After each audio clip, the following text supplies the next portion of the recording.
जगेश्वर महादेव काशी में विराजमान। कभी आप लोगों में से कोई गया होगा, स्मरण रखिए, काशी अगर कोई गया। एक होता है शमी का पौधा, एक होता है मंदार का पौधा। मंदार जानते हो सब लोग? बोलो तो जम के।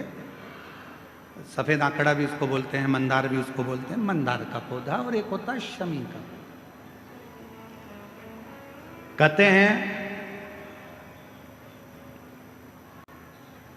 जिस व्यक्ति की जिंदगी में केवल घाटा ही घाटा लिखा हो, दुख ही दुख लिखा हो और कई साल हो गए हों किराए के मकान में रहते हुए या तकलीफ को भोगते भोगते, परिवार में कहीं सुख है ही नहीं,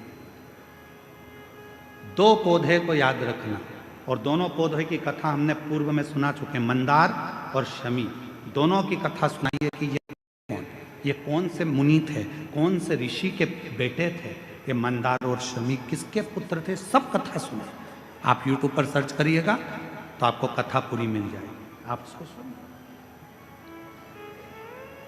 जिसकी जिंदगी में दुख ही दुख लिखा, कष्ट ही कष्ट लिखा, परेशानी ही परेशानी लिखी, तो मंदार और शमी ये दो पौधे ऐसे हैं जो जीवन में सुख प्रदान करते हैं।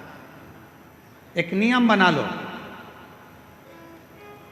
12 महीने शिवरात्रि आती है, हर महीने शिवरात्रि पड़ती है, महीने में 2 बार प्रदोष पड़ती है।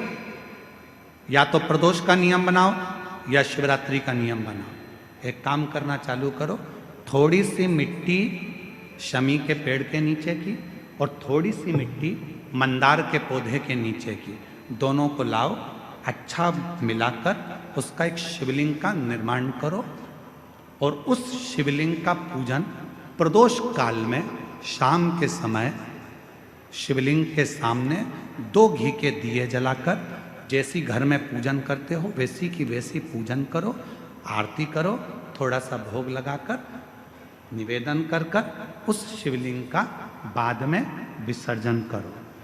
5 या 7 प्रदोष कर लो या 5 या 7 शिवरात्रि कर लो। आपको किसी के आगे हाथ नहीं फैलाना पड़ेगा। मेरा देव अधिदेव महादेव स्वयं भंडार भरना प्रारंभ कर दे, स्वयं शिव भंडार भरेगा। मंदार और शमी के वृक्ष के नीचे का वो फल होता है जो सुख देगा, जो सुख देगा।